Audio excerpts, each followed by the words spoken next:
Usually we don't have much injury news on Monday. Usually we have to wait till we actually get practice reports, but there were a surprising amount of things coming out today. One, Khalil Herbert gets in a full practice. They play on Thursday. Now, I will say if Khalil Herbert is going to go on Thursday, probably not starting him, probably not starting D'Onta Foreman in that instance. In that instance, probably not starting anybody. But if you have no Khalil Herbert, then at that point, I think you can go ahead and you can play D'Onta Foreman if you would really like. Of course, you got to throw up the hook of Lawrence. Now, Kyler Murray will be activated from the PUP on Wednesday, and you will have a shot to start week 10, quote unquote, if all goes well. Now, based on what we saw with Clayton Tune last week, I don't necessarily know how excited we are going to be to start anybody in Arizona regardless. Like even with Kyler, right? Kyler is undoubtedly a much better quarterback than Clayton Tune. Now, with that being said, okay, even if he is a much better quarterback, if this is an offense that got shut out last week, how good is this situation? Like, should we be concerned about Kyler at all there? Now, Kyron Williams expected to return in week 12. Keep in mind the Rams have a bye week this week. Expected to return in week 12. McVay is optimistic that Matthew Stafford will be playing next week, week 11, which if it was a game time decision this week, I would assume that, yeah, if he gets 2 extra weeks off, he will be good to go week 11, of course. Devon Achane on track to return week 11 as well. There are no long-term concerns with Christian Watson. Christian Watson was someone that we took the more than 42.5 receiving yards on Underdog with last week. Very frustrating, but it is what it is, right? It is what it is. Jamar Chase dealing with back soreness. Bengals will take it day by day. And then you have Harbaugh coming out saying that the running backs in Baltimore will, quote unquote, sure be a rotation, which honestly is the expectation for a situation like that, right? And then Justin Fields considered day-to-day, gets in a limited practice today, which is good news. David Montgomery will be coming back this week. Justin Jefferson has a possibility of opening up his 21-day practice window. The Atlanta Falcons are hopeful that Drake London returns this week as well. And then, of course, Cam Akers was diagnosed with the torn Achilles. So a considerable amount of news here, ladies and gentlemen. I hope that we are able to cover everything there for y'all. But yeah, we'll have a ton of questions to get to before NFL kickoff tonight. Let me just roll over, turn on the fan. We'll get to all your questions.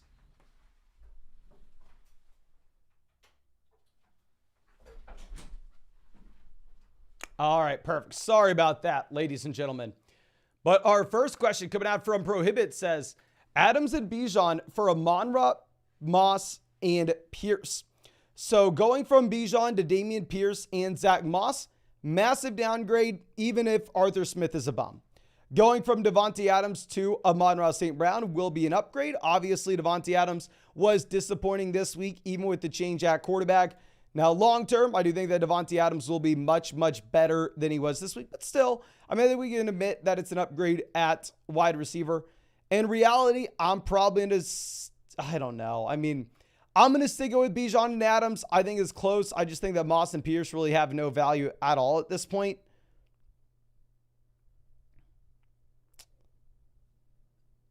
But if I'm looking at Bijan, while Bijan for sure was not worth the number one, the first round pick that we took him with this year, of course. I mean, that is, something you can't argue against. What we can say is he still had double-digit carries every single week this season, outside of the week with his headache. And on top of that, he is averaging 4 to 5 targets per game. So still someone that we probably want to go out there and probably want to start, right? At least in my mind. Now, King Record joining the flock. Capit Avia says, should I trade Cade Otton? We have Sam Laporta. I would say for sure, right? I mean, if you have Sam Laporta, especially as he's already through his bye week, he's going to be someone that we are starting every single week, regardless of matchup. So having the backup tight end's not really going to do much for us. Now, the question is, can you get anything for Cade Otton? I mean, Cade Otton is someone that most people are just going to go pick up off the waiver wire this week. So if you could go out there and sell him for a considerable amount, I would say definitely, let's do it. Now, it's much easier said than done. I mean, if you are looking at getting a deal done, you're probably just going to have to send Cade Otton and whatever wide receiver that you have, just go get a marginal upgrade at wide receiver, right? You're not expecting anything massive in return there. Now, Kobe says, if Lamar's hurt, is Andrews a sell high? One, I'm not too concerned about Lamar right now. The Ravens are 6-point favorites over the Cleveland Browns. Now, if Lamar Jackson were to miss time, the question is, definitely Mark Andrews does take a hit, right? I think we've seen that for years now. With no Lamar, Mark Andrews will be worse. However, will you find someone in your league to think otherwise? Will you find someone in your league to take the opposite, Because if everybody in your league understands, Lamar Jackson's injured, lower down Mark Andrews. Can we sell Mark Andrews? Realistically, what can you expect? So I would say no, Andrews is not a sell high for a multitude of different reasons. One, I'm not too worried about Lamar. And two, if it gets to a point where we really do need to be concerned about Lamar, I don't know how excited your league mates will be to go out there and pay up for Mark Andrews. Now, Lalo says, Bijan and Amari for A.J. Brown, or can I get more? So A.J. Brown at this point looks like a locked and loaded top 3 wide receiver rest of season. So I'd be completely fine if you wanted to go out there and make this move. I think you have to have A.J. Brown in a completely different tier. One thing that I want to do real quick is let's pull up the rankings on flogfantasy.com, the community rankings. I saw that these were already changing a bit yesterday with just the games and what they had. And let's see exactly how far you've actually had him fall at this point, right? But okay,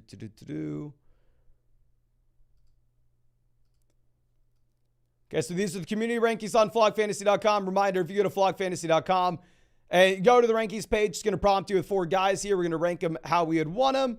Let's just say we would want Mahomes. We'll go Cup 1. Taylor, we'll go Mahomes. Blah, blah, blah. It doesn't really matter. Right? We're trying to get by this real quick. But we take all those data points on the back end of flogfantasy.com over the past, I want to say 2 weeks now. I've had over 100,000 matchups submitted. And Bijan Robinson has fallen down to 36. So you're looking at Bijan with a value of 36 overall in these rankings. You're looking at Amari Cooper at 46 overall in these community rankings with how people are valuing these players. And then if you're going to be looking at A.J. Brown is up there at 5. So yeah, I think that the community rankings would agree as well that if you could go out there and make that play for A.J. Brown, you probably want to do it. Now, Keji says, hey, Mason, PBR, we have Diggs, CMC. Should I trade Kittle or Kincaid and Kyler for Dak Prescott? I would say probably not. We have Lawrence in now. Appreciate you, bro. Appreciate you. I know that Dak's been great, right? I would just think that if we're going to be trading Kittle or Kincaid, I'm going to try to get to a quarterback in a higher tier. If we're going to go pull up the community rankings on flogfantasy.com. Again, you have Dak Prescott sitting here QB9. You have Kyler Murray sitting at QB12. So you're paying a pretty significant tight end to go from QB12 to QB9 rest of season.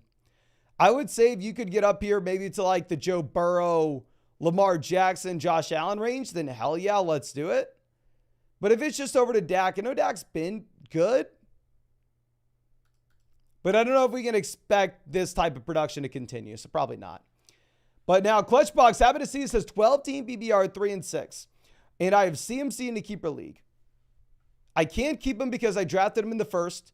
Should I sell him or hope that he can save me? So I would say 3-6. You could still come back, assuming that at least 6 teams make the playoffs in your league. Now, if only 4 teams are going to make the playoffs, then it's time to pack it in. It's time to sell him and go get someone that you are very excited to keep next year. Now, if 6 teams make the playoffs, I'm not going to be throwing the towel in just yet. If you're 3-6 in a dynasty league, then of course we're punting off and we're looking for long-term value. But there's a big difference between a dynasty league and a keeper format. Keeper formats, typically we are wanting to just go through and we are wanting to just get any value that we can in right now for this season. Almost treat it more so as a redraft league.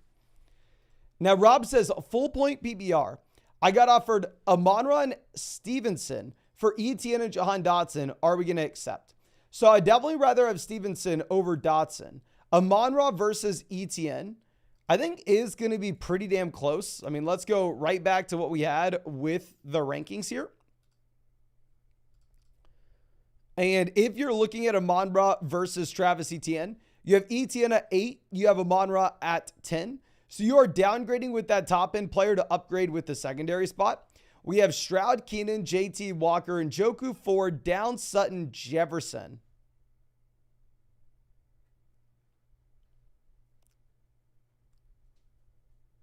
I don't know if we could send like Jonathan Taylor or like send, say, JT instead of Travis Etienne. I definitely make the play.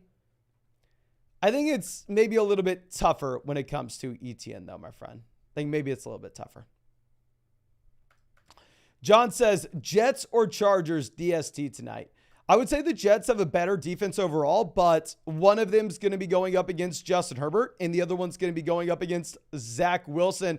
So we have to go through. We have to take the Chargers defense over the Jets, my friend. I mean, if you look at what you have with the underdog projections for the pick'ems this week, you have the more than less than for Zach Wilson at 3 sacks taken. You have Zach Wilson also with no interception pick'em because Zach Wilson most likely will score. I mean, will have an interception at least. Only 14.5 fantasy points. Whereas if we're going to go and look at the Justin Herbert side of things, obviously Herbert projects to be just a significantly better quarterback overall if you look at a multitude of different areas. 2.5 sacks taken less than Zach Wilson, and also 18 fantasy points. I mean, the Chargers are favored in this game as well. You're going to go with the Chargers DST. And of course, if you wanted to check out any of those pick'ems over on Underdog for tonight, you can find that link in the description, in the comment section, in the live chat. Promo code FLOCK, 100% a positive match, plus our rest of season fantasy football rankings and tiers. And on top of that, ladies and gentlemen, that Justin Herbert special pick'em, more than less than half a total yard for tonight's game. But let's move this over. And Tuides says, 12-team full BBR, 3 receivers and a flex. We have Tua, Brown, Lamb, Olave, Walker, Jones, Musgrave, Kirk, Ramadre, JSN, Sutton, Johnson, Fournette, Waller. Trade Kirk and Ramadre for Pickens and Andrews. So Ramadre to Andrews is a big-time upgrade. Kirk to Pickens is a serious downgrade. I mean, what we've been saying over the past few weeks now you can't really say it because obviously the value's cratered, but we have been going through and laying out the argument to sell George Pickens. I think Pickens is that wide receiver 4, high-end wide receiver 3 rest of season. But ultimately, I think Mark Andrews has the majority of the value here. And if you look at Ramadre, I understand Ramadre had a strong week this week, but the underlying usage and the underlying volume was the exact same of what we've seen with Ramadre Stevenson all season now. So in reality, nothing really has changed here. Clutchbox says that 6 teams making the playoffs. Thanks as always. Thank you, my man, and wishing you the best of luck. Hopefully CMC can pull us out. Now, Stevan says, 5-4, 12-team PPR. Lost the last 2 games by 1. Starters are Tua, Ramadre, Najee, Amon-Ra, Diggs, McBride, Higgins. And then on the bench, we have Roschon, Montgomery, Kirk, London, Sutton. What moves are we looking to make? So, I mean, here if we're looking at the bench in pieces that are maybe a little bit expendable, I mean, you're not going to get any value for Sutton. You're not going to get any value for London. You're not going to get any value for Roschon. Really, the only guys that you could get value from if you wanted to sell would either be David Montgomery or Christian Kirk. If we're looking at this team in particular, I think that David Montgomery comes in and makes a considerable difference at the running back position here. Christian Kirk is the wide receiver that maybe we don't need the depth of because we already have T. Higgins and Amon-Ra St. Brown through their respective buys. So if you were going to look to do anything, what you look to do is you look to sell Christian Kirk and like Najee Harris in a package for an upgrade somewhere else. Or Ramadre Stevenson coming off a big week and a great matchup against Washington and a package with Christian Kirk for an upgrade somewhere else. If you were looking to make a play, that would be it, my friend. I don't necessarily know how excited we would be. I don't know how excited your league mate would be to go out there and trade for those guys, though.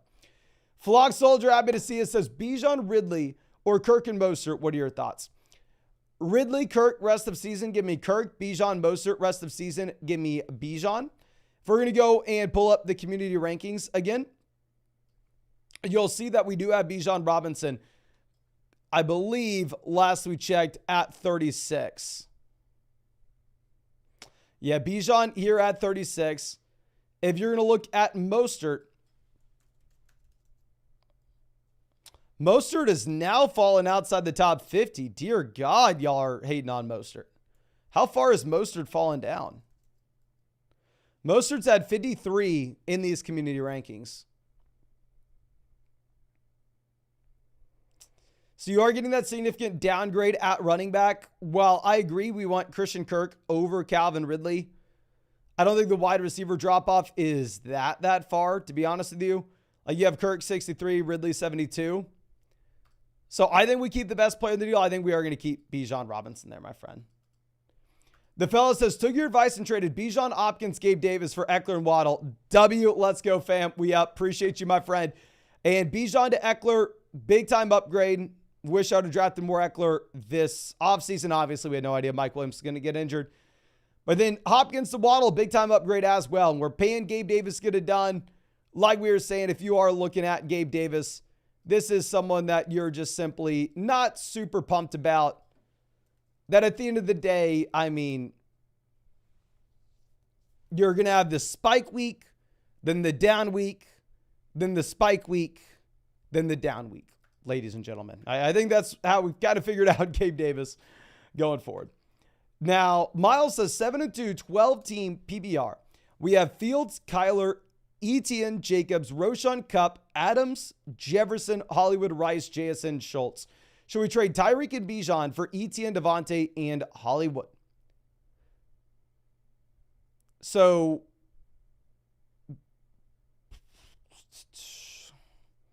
Tyreek to Etienne and Hollywood. Give me Tyreek, Bijan versus Adams. I think it's up to you.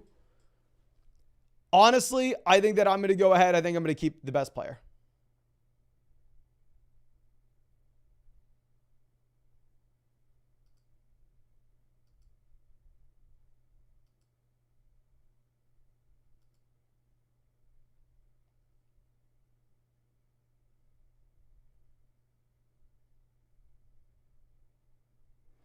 I think we will be keeping Tyreek Hill. It is pretty close here, my friend.